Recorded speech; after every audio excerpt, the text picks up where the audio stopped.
daring kita itu tentang Today Breakthrough.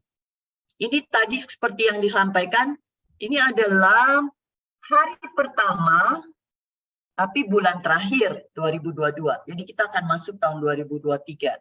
Biasanya hari-hari seperti ini, ada bagusnya juga Ibu, kita mulai membuat satu jurnal, ya, atau catatan kehidupan, apa sih yang sudah saya lakukan selama 11 bulan ini, pelayanannya bagaimana, apa yang sudah, apa yang belum saya lakukan, lalu apa yang kualitas saya nggak bertambah pada tahun ini, mungkin kualitas spiritual, kualitas doa, kualitas relationship saya dengan Tuhan, kualitas hidup suci saya, kita mempertanyakan itu kepada Tuhan. Jadi itu kita bawa, kita perkarakan.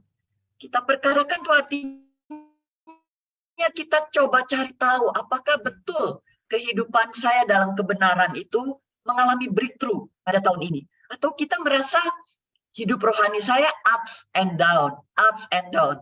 Ups-nya 3, down-nya 4. Ups-nya 4, down-nya 4 juga gitu ya. Jadi kalau kita seringkali pakai istilah tuh doanya banyak bolong-bolong.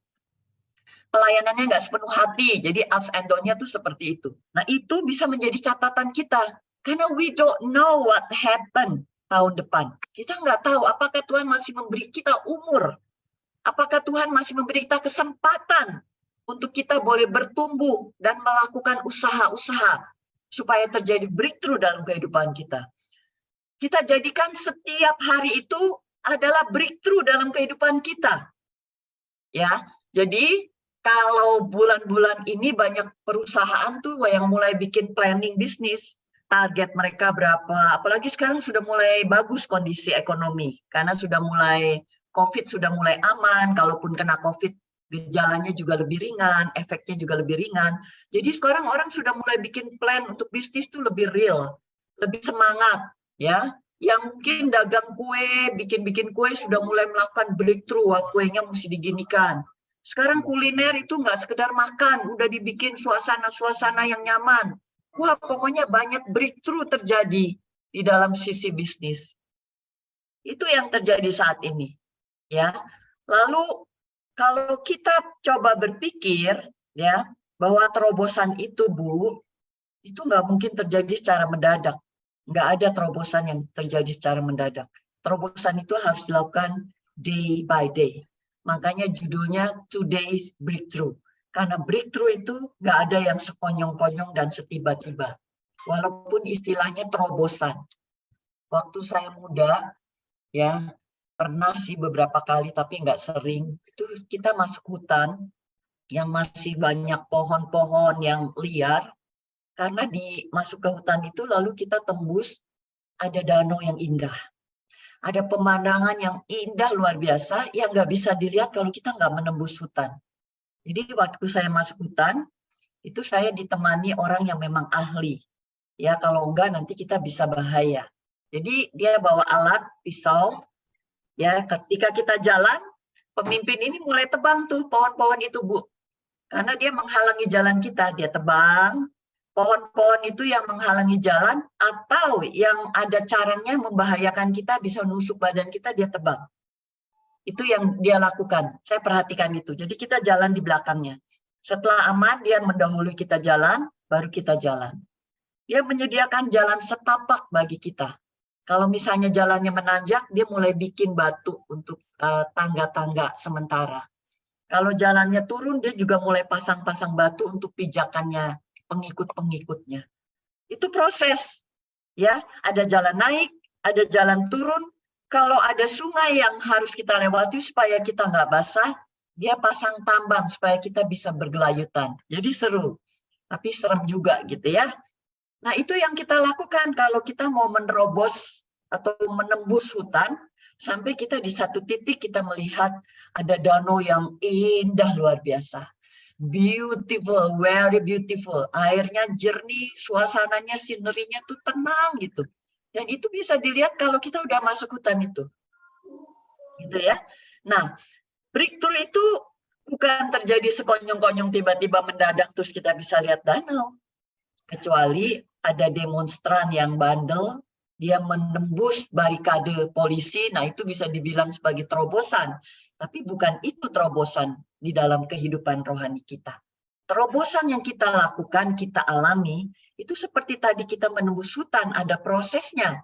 Dan prosesnya itu bisa bikin kaki pegel, ada lecetnya juga sedikit, ada takut-takut nyeri-nyerinya juga sedikit. Dan itu yang terjadi ketika kita mau melakukan atau merasakan breakthrough dalam kehidupan rohani kita. Nggak cuma ups and down, tapi kita ups. Kalaupun down, kita nggak sampai down banget, tapi kita selisih positifnya lebih banyak. Sehingga pada akhir tahun kalau dibikin tabel atau jurnal, ya, maka tabelnya lebih positif karena kita ada peningkatan. Nah, boleh juga itu dibikin seperti itu. Contohnya, apakah dulu jam doa saya banyak bolongnya seminggu misalnya 3 kali, sekarang nggak pernah bolong lagi. Kita ngomel aja nggak sabar, sehari bisa ngomel 10 kali sampai dibilang mama bawel. Lalu kita meningkat. Hal yang simpel aja. Kita coba renungkan, meditasikan, breakthrough apa yang sudah saya lakukan sepanjang hari ini. Dan tahun 2023 harus lebih dahsyat lagi, harus lebih jos lagi. Karena seperti yang saya katakan, Bu, kita nggak tahu tahun depan apa yang terjadi. Kalau dari sisi ekonomi, pemerintah sudah mengumumkan tahun depan gelap. Itu katanya dari sisi ekonomi ya. Jadi kita nggak tahu betul-betul apa yang terjadi tahun depan. Yuk, kita melakukan today breakthrough. Today breakthrough itu betul-betul nggak bisa dilakukan sekonyong-konyong. Kita ini semua orang biasa. Yang membedakan cuma, ya saya diberi kesempatan untuk sekolah. Saya mengambil doktoral. Tapi kalau ibu-ibu tidak punya kesempatan, bukan berarti saya lebih hebat. Ya, tapi saya diberi kesempatan, saya pakai kesempatan itu. Ada kesempatan-kesempatan yang dimiliki oleh ibu-ibu lain yang saya nggak punya, Bu. Saya nggak punya kesempatan tuh menembus barikade pedesaan. Saya nggak pernah punya pengalaman bagaimana menyusuri dusun-dusun lalu melayani mereka satu persatu. Itu adalah kesempatan yang Tuhan berikan kepada kita. Saya juga nggak punya kesempatan bertemu dengan orang-orang dari kalangan ekonomi atau dari kalangan profesi yang saya mungkin sulit untuk menjumpai. Tapi ibu-ibu punya. Ayo pakai itu. Sebagai satu breakthrough untuk pelayanan yang Tuhan akan pakai dan perlengkapi kita. Kalau bicara today's breakthrough, ya, saya katakan tadi tahun depan, yuk kita bergerak lebih jauh lagi. Kalau bicara breakthrough, itu bicara tentang inovasi, pembaruan, extraordinary. Jadi kita ini dikatakan, kita ini orang biasa loh Bu, kita ordinary person. Tetapi ketika kita mengandalkan Tuhan, kita melakukan breakthrough tiap hari dengan terplanning, maka kita menjadi extraordinary untuk kemuliaan Tuhan. Bukan untuk diri kita, bukan untuk kebanggaan kita, tetapi to be extraordinary women untuk kemuliaan bagi nama Tuhan. Ya, itu yang memang kita harus jalankan. Saya tertarik nih mau sharing ke ibu-ibu sore ini tentang wanita Sirofenisia. Ya, nanti ibu-ibu boleh baca selesai acara ini. Jadi ceritakan saja secara singkat. Wanita Sirofenisia ini wanita Kanaan, wanita kafir, wanita yang tidak mengenal Tuhan, bukan bangsa Yahudi. Jadi dia bukan bangsa yang ada di dalam karya keselamatan atau rencana keselamatan. Dia boleh dibilang orang kafir. Ibu ini punya anak kerasukan setan dan belum sembuh-sembuh. Kenapa saya katakan belum sembuh-sembuh? Dari caranya dia melakukan usaha datang kepada Tuhan Yesus yang bukan Allahnya, tanda kutip. Itu menunjukkan betapa dia seperti tidak ada lagi harapan. Ya, sampai dia melakukan sesuatu breakthrough. Yaitu dia datang kepada Allahnya yang bukan Allahnya. Pada saat itu secara kultur. Dia ini adalah wanita yang putus asa sebenarnya. Tetapi wanita Sirofenisia yang sederhana ini, dia melakukan breakthrough dalam kehidupannya. Dikatakan di dalam firman Tuhan, dia datang, dia bersujud di hadapan Tuhan, dan dia bilang, Tuhan, tolong aku, anakku kerasukan setan. sembuhkan dia, aku percaya Tuhan kau bisa menyembuhkan. Lalu apa yang dikatakan Tuhan bukan, oh kamu hebat sekali, kamu ini wanita kafir, tetapi kamu mau datang kepadaku. Kira-kira mungkin itu yang diharapkan jawabannya. Tetapi bukan itu tuh, Alkitab mencatat bukan itu jawaban yang Tuhan berikan. Tuhan bilang begini, mana bagus sih, mana pantas sih, ya roti yang untuk anak-anak aku berikan kepada anjing. Ya, sebenarnya percakapan ini percakapan yang kalau kita dengar miris ya. Miris artinya kok bisa ya ada komunikasi seperti ini gitu ya. Kan kalau kita gereja, ibu-ibu lagi pelayanan, nggak mungkin kan kita ngomong seperti ini, kerasnya. Ya. Tapi ini yang diucapkan Tuhan. Nggak mungkin roti untuk anak-anak aku berikan kepada anjing. Mestinya kalau kita wanita yang normal nih, mestinya kita marah. Normal loh Bu, bukan baper loh. Kalau baper mah udah pasti marah. Ini wanita normal pun bisa tersinggung, bisa kaget, bisa shock. Ini yang namanya Tuhannya, yang disembah, yang melakukan keajaiban, yang dipuja-puja oleh bangsa Yahudi, memberikan mujizat-mujizat kesembuhan. Kok jawabannya seperti ini?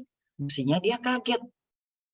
Tetapi Alkitab mencatat wanita ini nggak marah, wanita ini tidak tersinggung, wanita ini nggak ngambek, dan dia marah-marah lalu dia mulai ngomel-ngomel sepanjang perjalanannya dan kembali ke kotanya. Enggak, Alkitab mencatat justru dia menjawab dengan bijaksana. Dia bilang, tapi kan anjing juga bisa makan bersama anak-anak itu dari remah-remah roti yang jatuh dari meja tuannya. Coba, saya waktu pertama kali dulu membaca kisah ini, saya tuh sampai bulu kuduk saya bergetar. Karena apa? Wanita ini luar biasa. Ya, karena dia bisa menjawab sesuatu secara bukan saja benar, tetapi begitu rendah hatinya, begitu lembutnya, dan begitu sabarnya. Jadi pada waktu Tuhan mengatakan tidak baik, tidak pantas roti untuk anak-anak diberikan kepada anjing, wanita ini sebenarnya tahu kultur yang terjadi di negaranya. Bahwa memang dia bukan orang pilihan. Dia ada di luar bangsa Yahudi. Dia tahu persis wanita ini berarti berpengetahuan. Ya. Jadi kalau kita melihat dari wanita Sirofenisia ini ada beberapa poin yang coba bisa kita sharingkan. Yang pertama, wanita ini berpengetahuan. Jadi dia tahu kultur apa yang terjadi di bangsanya. Sehingga ketika Tuhan membandingkan antara anak-anak dan anjing, dia ngerti. Karena memang itu kultur yang terjadi, keadaan itu yang terjadi. Dia ini wanita berpengetahuan. Ya, kenapa kita bilang sebagai wanita berpengetahuan, wanita Kanan ini? Ibu, kalau dia tahu Tuhan Yesus, kan waktu itu nggak ada media sosial, nggak ada TV, ya, nggak ada koran. Jadi pasti ada orang yang bercerita pada dia. Atau mungkin dia memang hadir pada saat Tuhan melayani di sekitarnya. Atau pasti saya katakan saya lebih berpikir bahwa wanita ini tahu dari orang-orang yang bercerita kepada dia. Berarti ada orang-orang yang bercerita tentang Tuhan Yesus kepada wanita Sirofenisia ini. Nah, wanita-wanita itu adalah kita yang Tuhan sudah utus dan Tuhan sudah kirim untuk memberitakan kabar baik. Coba kalau sampai wanita ini tidak pernah dengar cerita tentang Tuhan Yesus. Dia juga nggak akan tahu siapa itu Tuhan Yesus. Dia nggak akan tahu bahwa Tuhan Yesus sanggup memulihkan orang yang sakit kusta, orang yang lumpuh berjalan, buta melihat. Dia dengar semua itu dari orang-orang di sekitarnya dan disimpan dalam hatinya. Dia ingat, dia percaya. Nah, ini yang luar biasa. Ini sekarang kita semua memakai telinga kita untuk mendengar. Kita menjadi tahu. Apakah setelah itu cukup? Tapi wanita ini enggak. Dia dengar, dia tahu, ya, dia simpan dalam hatinya dan dia percaya. Jadi tahapannya itu lebih dalam. Enggak cuma sekedar tahu, lalu masuk dalam pikiran, oh iya saya udah tahu. Enggak. Tapi dia tahu, dia simpan. Nah itu yang penting. Dan dia percaya. Jadi dia memiliki pengetahuan Hal-hal seperti ini untuk wanita-wanita zaman sekarang, Bu, gampang kita mau dapat pengetahuan. Buka aja YouTube, buka aja media sosial. Kita bisa belajar banyak tentang kebenaran firman.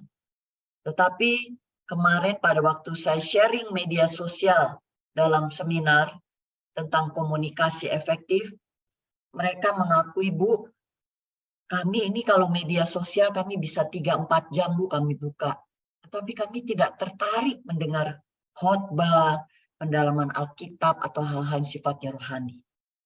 Jadi, berita apa yang sebenarnya ada dalam pikiranmu? Lalu mereka menjawab, kami tahu Sambo loh, Bu. Terus saya bilang lagi, saya balik, jangan-jangan kamu lebih tahu Sambo daripada kamu tahu tentang Ruth dan Naomi. Lalu mereka ketawa, bisa jadi, Bu. Karena apa?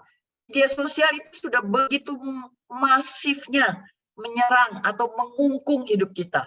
Bangun tidur aja jari kita ini membuat kita bisa sampai ke negara lain. Jari-jari kita ini, Bu, bisa membuat kita itu tahu siapa yang lagi kuliner di mana dan kulinernya apa, ya, pakai baju apa, itu karena kita masuk kepada jurusan yang namanya kepoisme. Waktu kita ada di dalam satu ruangan kita keringetan mungkin, lagi masak, lalu kita lihat media sosial, ada teman kita lagi ngirup kelapa di Bali, hati kita udah mulai kehilangan sejahtera. Gara-gara apa? Medsos, jurusan kepoisme. Nah sekarang kalau wanita ini berpengetahuan tentang kebenaran firman, ada manfaatnya. Dia terberkati karena dia bertemu dengan Tuhan Yesus dan anaknya disembuhkan. Jadi ayo, kita sekarang memiliki kesempatan untuk punya pengetahuan tentang kebenaran firman. Apakah Alkitabmu masih lengket halaman-halamannya? Atau engkau baca setiap hari sehingga halaman demi halaman engkau nikmati kebenaran firman? Itu memberi manfaat bagi hidup kita. Yang kedua, dikatakan di sini, ya wanita ini betul-betul percaya. Sehingga imannya itu bertumbuh disertai dengan tindakan. Kenapa disertai dengan tindakan? Ya, buktinya dia cari Tuhan Yesus di mana. Dia cari. Ketika dia ketemu, dia langsung sujud menyembah pada Tuhan. Berarti dia mencari, dia aktif. Jadi iman yang bertumbuh, ada iman yang aktif. Yang artinya kita mengalami banyak tekanan, banyak masalah mungkin. Banyak kehidupan yang mungkin tidak nyaman seperti yang kita bayangkan di media sosial. Hidup kita ada masalah, tetapi justru dalam keadaan seperti itu, iman kita bertumbuh. Kita bertindak dan meresponi setiap tekanan dalam hidup kita, meresponinya dengan cara yang benar. Artinya dengan cara seperti yang Tuhan mau.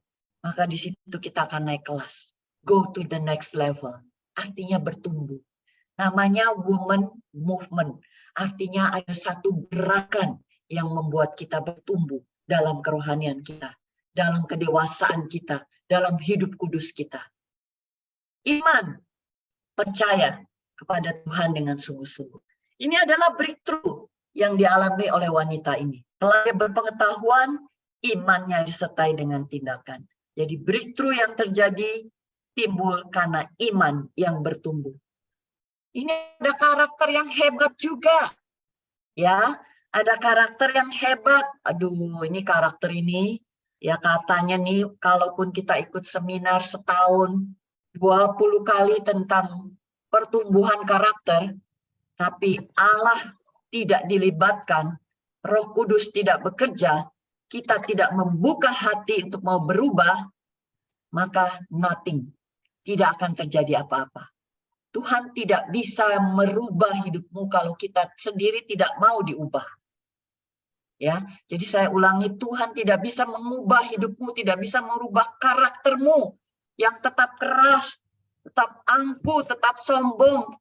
Ya, mungkin juga serakah, pelit, dan banyak hal lain yang juga ada di dalam diri kita masing-masing. Itu tidak akan berubah kalau kita sendiri tidak mau berubah.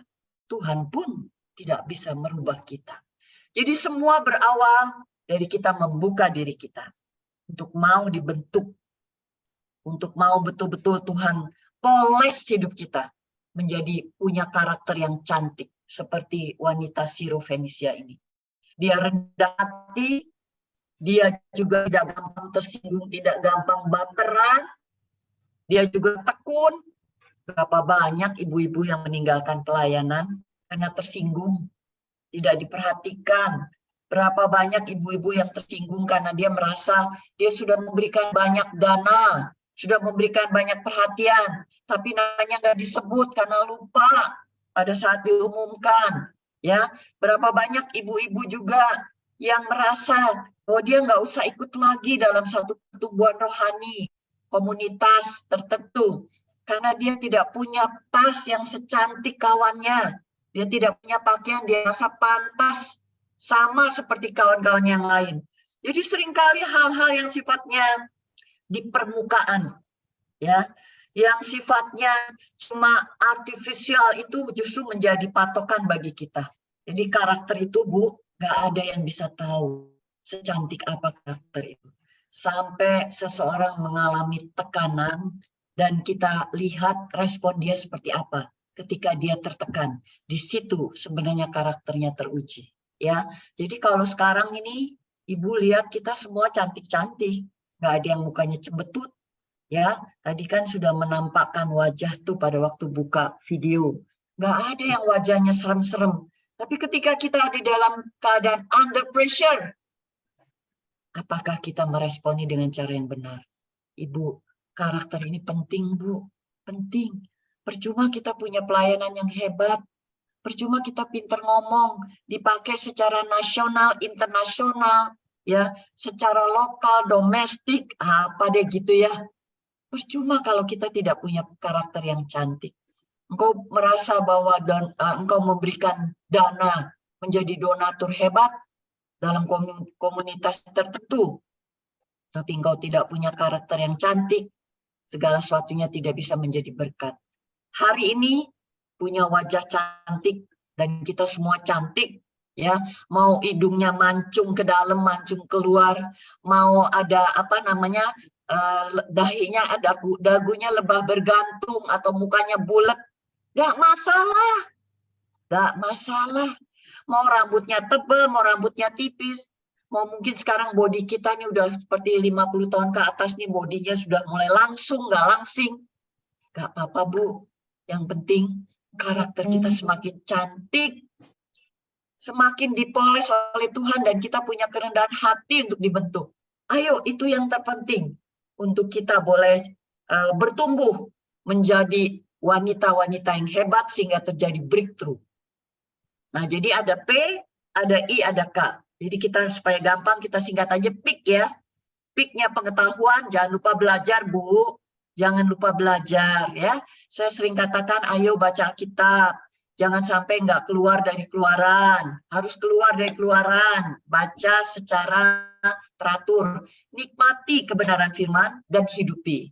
Ya, iman itu artinya percaya yang disertai tindakan yang nyata. Bukan cuma iman secara akal, saya percaya. Enggak boleh berhenti sampai di akal saya percaya.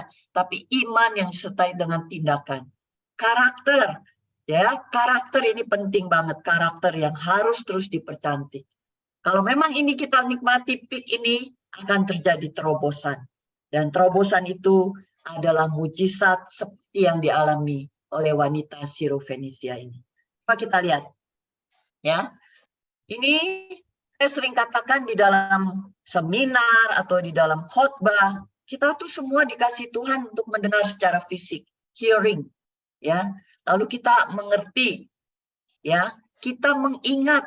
Jadi ingat nih, diingat-ingat, lalu diputuskan. Jangan sampai minggu depan misalnya ketemu lagi atau besok kita bisa lupa loh apa yang kita omongin hari ini. Tapi paling tidak PIK itu jadi pedoman bagi kita. PIK ya, kita ingat, terus kita memutuskan. Terjadi terobosan. Terobosan dimulai dari dalam diri kita sendiri. Bagaimana effort dan step-step kita dalam hidup ini. Lalu terobosan itu akan merubah sekeliling. Amin. Jadi ada ibu-ibu yang bertanya, bagaimana ya saya merubah karakter suami saya? Susah sekali, Bu. Saya katanya sudah doakan bertahun-tahun, tapi karakter suami saya tidak berubah. Ya, jadi seringkali kita berdoa buat suami, kita banyak ngomong, tetapi karakter kita tidak berubah. Tetap panasan, tetap nggak melayani, tetap tidak bisa lembut hati, nggak mau mengalah, dan sebagainya. Dan sebenarnya itu bicara jauh lebih keras daripada isi firman Tuhan yang kita sampaikan. Jadi yuk, terobosan itu dimulai dari dalam diri kita sendiri. Kalau kita mau terjadi terobosan dalam keluarga, pada suami, anak-anak kita, mantu-mantu, cucu-cucu kita, itu harus dimulai dari dalam diri kita sendiri. Dan orang yang paling tahu apakah kita mengalami terobosan atau tidak, biasanya itu adalah mentor yang sering ketemu sama kita. Ya, baik itu suami kita atau mungkin keluarga kita, itu biasanya yang paling tahu. Ya, jadi ayo kita belajar untuk melihat sampai sejauh mana diri kita sudah mengalami terobosan. Ada satu yang barusan saya keluarkan. Setelah kita decide, maka kita kerjakan. Nggak cukup sampai kerjaan, Bu. Nggak cukup. Tapi we are persist in doing. Artinya mengerjakannya itu tekun. Tekun, harus pakai kacamata yang tidak membuat kita terdistrak kiri kanan. Aduh, ini kok begini ya, enak nih. Aduh, ini kok begini. Sehingga kita menjadi terganggu. Ya, termasuk ketika kita doa pagi, itu untuk doa 1 jam, pikiran kita kan sering terdistrak. Aduh, iya ya, saya belum masak ini, hari ini mau masak ini. Nah, itu betul-betul nggak boleh. Betul-betul kita harus strict ada di dalam hadirat Tuhan. Termasuk ketika kita meresponi hidup ini dalam keadaan up atau down, dalam keadaan senang atau susah, dalam keadaan tertekan atau gembira, dalam keadaan kelihatannya berhasil atau gagal, dalam keadaannya orang kesempatan memuji kita atau menghina kita, dalam keadaan semuanya aman atau justru kita difitnah. Kita harus mengerjakannya di dalam ketekunan untuk tetap merespon dengan cara yang benar. Maka PIK itu akan mengerjakan terobosan, terobosan itu akan mengerjakan mujizat bagi kemuliaan nama Tuhan. Jadi today's breakthrough tidak terjadi secara mendadak. Ada proses dengar, ada proses mengerti, ada proses mengingat, memutuskan, mengerjakan. Nggak cukup, harus mengerjakan dengan ketekunan. Sampai betul-betul kita finishing well.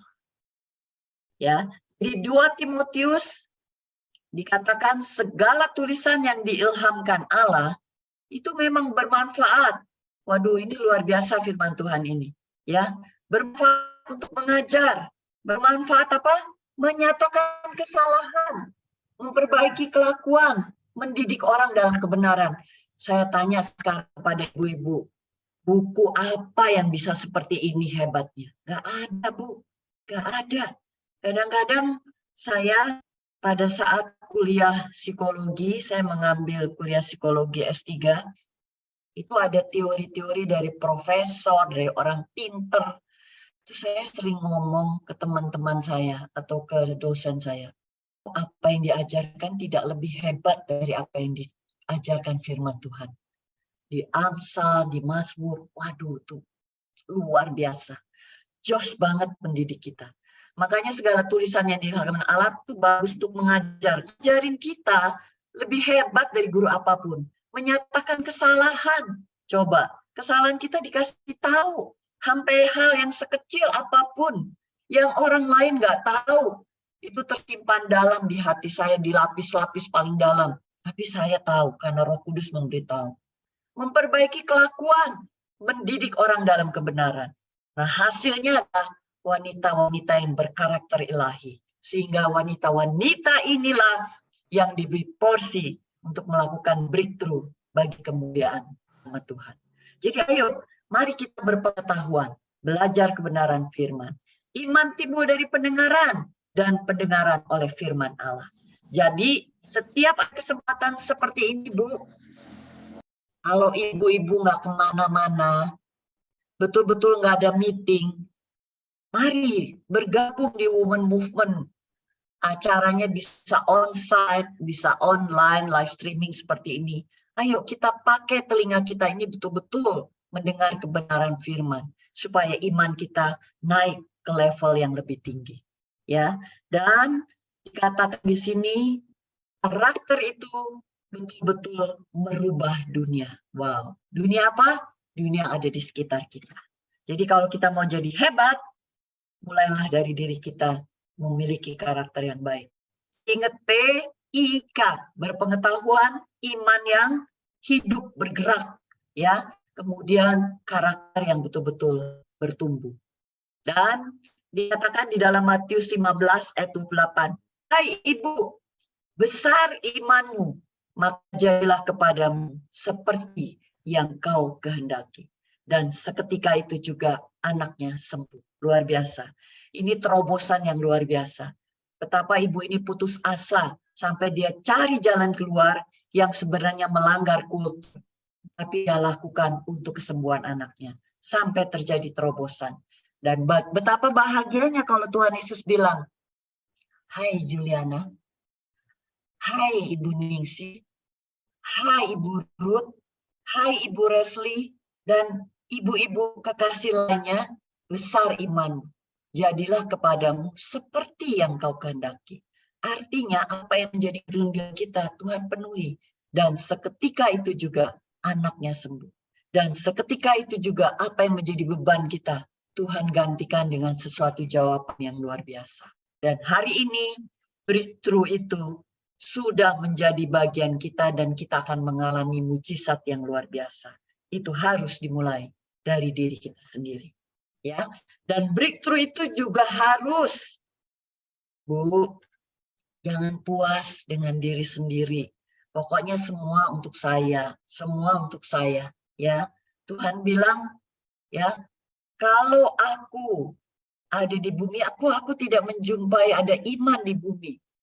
Tuhan Yesus menangisi Yerusalem karena ada jiwa-jiwa yang terhilang, jiwa-jiwa yang tidak mengenal Tuhan secara benar. Ya, lalu Tuhan siapa yang akan aku utus? Lalu kita boleh bilang, Tuhan, aku ada di sini Tuhan. Kalau Tuhan bilang, kok aku nggak menjumpai iman di bumi? Kita bilang, Tuhan ini aku ada di sini Tuhan. Ini aku, utuslah aku. Ketika terobosan itu terjadi, maka tidak ada yang bisa membendung kita. Kita akan keluar mengambil bagian dalam pelayanan pekerjaan Tuhan. Nggak mungkin berhenti di diri kita. Terobosan itu seperti satu gejolak atau sesuatu yang bergolak luar biasa sampai tidak tertahankan. Dan itu harus kita bagikan melalui pelayanan yang Tuhan percayakan kepada kita. Apapun bentuknya, mari responi gejolak itu secara benar. Ini saya memberi satu image tangan yang terbuka, ya, karena kerap kali saya dan mungkin yang lain kita masih menggenggam banyak hal. Kita nggak mau melepaskan kesenangan kita, kedagingan kita, hal-hal yang membuat kita nyaman, hal-hal yang membuat menurut kita bahagia. Tetapi itu sebenarnya Tuhan mau kita lepaskan kesenangan-kesenangan yang tidak membangun iman kita. Atau kesenangan-kesenangan yang tidak membuat kita tidak bisa jadi berkat. Lepaskan itu. Sampai hari ini pun masih ada hal-hal yang saya genggam. Dan saya masih berdoa. Supaya Tuhan betul-betul memampukan saya pada waktunya, pada saatnya, untuk bisa melepaskan. Betul-betul melepaskan secara baik, secara benar. Dan ada hal-hal yang Tuhan mau kita genggam. Artinya ada jiwa-jiwa yang Tuhan percayakan pada kita. Untuk kita genggam dan untuk kita layani. Hal apa yang saat ini tidak mampu kita lepaskan? Saya nggak tahu, Bu. Ya, ada teman-teman saya itu pokoknya setiap kali ada tas bermerek keluar, itu dia pasti kejar sampai ke Amerika. Karena katanya ini dibikin tasnya cuma 50 di seluruh dunia atau 100. Jadi dia kejar tas bermerek itu. Dia tidak bisa lepas dari barang-barang brand. Dia tidak bisa lepas dari sosialita. Pakai baju seragam, ya, ketawa-ketawa, makan-makan, enak. Tapi setelah pulang, kita bertanya pada diri kita, Apakah yang kita lakukan membangun iman kita? Kita ikut senang-senang, kita ikut masuk dalam arus itu. Kita tidak datang memberitakan kabar baik atau bersaksi, enggak. Tapi kita menikmati. Belum repotnya cari seragam, pakai putih-putih semua. Pakai bando hijau-hijau semua. Temanya green. Green nih, hijau semua. Aduh, betapa repotnya, mesti cari. Mangga 2 cari ke mall. Seragam, di foto cantik. Masuk ke Instagram. So what gitu. Pertanyaan kita, hal-hal seperti ini tidak akan membuat ada breakthrough dalam hidup kita. Nggak mungkin kita punya gejolak keluar melayani. Nggak mungkin. Karena kita sibuk dengan seragam, dengan greenie. Kita sibuk dengan sepatu, dengan barang-barang bermerek. Lepaskan itu. Hal apa yang masih kita genggam? Kesenangan-kesenangan pribadi kita apa? Yang membuat waktu kita tersita. Kita lebih senang melakukan itu daripada belajar kebenaran, daripada hadir di dalam streaming-streaming seperti ini. Ya, bukan berarti kita nggak boleh punya hobi, Bu. Boleh. Tapi kalau sampai itu menjadi pusat kebahagiaanmu, maka kita tahu itu saatnya untuk kita lepaskan. Dan kita menggenggam hal-hal yang mau Tuhan kita genggam. Dan hari ini, saya nggak tahu apa yang ada di genggaman Ibu. Mungkin masih banyak yang kita genggam. Sehingga breakthrough itu tersendat dan tidak bisa terjadi. Hari ini kita coba mengevaluasi diri kita. Sampai kita tahu, Tuhan ternyata masih ada hal-hal yang aku genggam. Dan itu Tuhan tidak kehendaki. Kita bertobat, kita katakan saya mau belajar melepaskan itu Tuhan. Supaya hidupku berkenan di hadapan. Sekarang saya mau menantang ibu-ibu terobosan. Ya, pikirkan yang tadi, PIKTM tadi. Pikirkan orang-orang atau komunitas yang kita ingin layani. Pengaruh apa yang ingin kita berikan kepada mereka? Ini adalah tantangan yang saya berikan menjelang akhir tahun ini. Kita nggak berhenti sibuk dengan diri kita sendiri. Coba kita lakukan dan responi gejolak kita untuk melayani keluar. Siapa? Komunitas apa yang ingin kita layani? Tapi pikirkan juga PIKTM-nya dulu. Ke dalam dan kita keluar. Tantangan yang untuk kita lakukan supaya terjadi breakthrough. Ketika terjadi breakthrough, dia tidak berhenti sampai di diri kita. Dia pasti akan mencari tanda kutip mangsa-mangsa untuk kita injili dan untuk kita beritakan kabar baik. Dan orang-orang itu ada di sekeliling kita. Tuhan akan tunjukkan kepada kita. Asalkan kita mau melakukan dan taat kepada apa yang Tuhan mau kita kerjakan. Dan ini menjelang penutup, saya katakan, today's breakthrough kita adalah karakter kita. Today's breakthrough kita adalah kompetensi kita. Ayo belajar, Bu. Nggak usah akademis S1, S2, S3. Tapi kesempatan belajar itu banyak.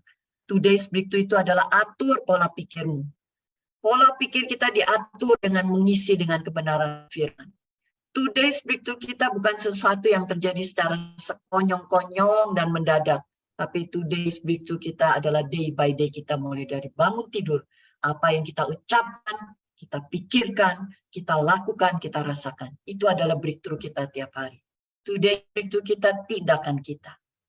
Today's breakthrough kita mengelola uang kita dengan baik. Jangan dipakai untuk hal-hal yang sebenarnya tidak bermanfaat. Today's breakthrough kita adalah bagaimana kita mengelola waktu kita dengan baik. Ya, jangan pakai untuk hal-hal yang tidak membangun iman kita, justru jauh lebih banyak dan mendominasi hidup kita sepanjang hari. Today's breakthrough kita adalah hari santainya kita. Karena di hari santai itu sebenarnya kita teruji seperti apa kualitas kita. Di hari santai itu kita teruji apa yang keluar dari mulut kita. Apakah sembarangan atau tetap terkontrol. Justru pada waktu santai, bukan pada waktu saya bicara di video seperti ini, bukan. Tapi pada waktu saya santai. Today's break kita bisa kelihatan dari kuliner kita. Banyak orang yang tergila-gila sama kuliner, makan serabi, perjalanannya bisa 5 jam. Jadi today's break kita adalah bagaimana kita bijak untuk melakukan hal-hal seperti ini. Dan today's breakthrough kita adalah apa isi gadgetmu? Apa yang kau tonton?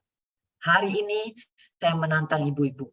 Ayo, mari kita melakukan breakthrough dengan siap dibangun oleh kebenaran firman Tuhan.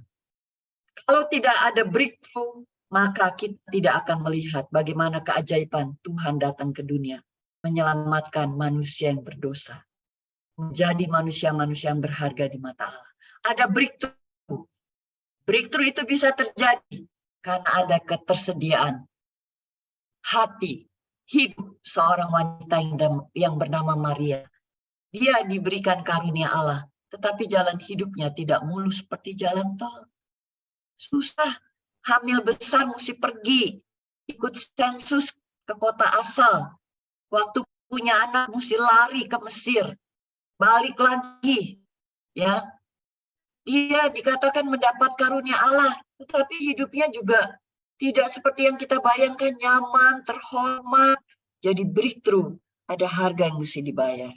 Tetapi dengan kesediaan hati hidup yang diberikan oleh seorang Maria, dia dipakai Tuhan, rahimnya menjadi rahim di mana Tuhan Yesus dilahirkan.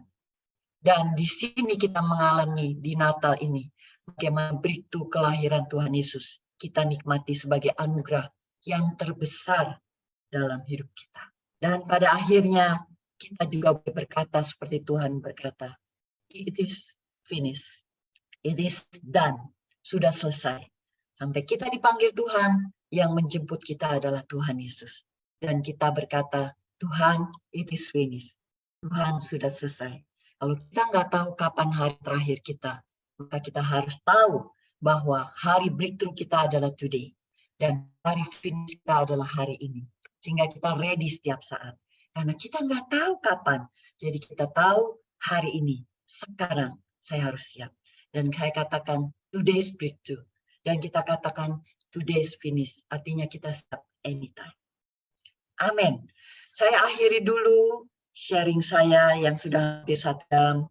Terima kasih ibu-ibu. Tantangan ke depan, yuk today's breakthrough, pick TM, sampai kita berkata it is finished. Puji Tuhan, saya serahkan kembali kepada Ibu Ning. Terima kasih Mbak Ning, terima kasih ibu-ibu semua. Tuhan Yesus memberkati.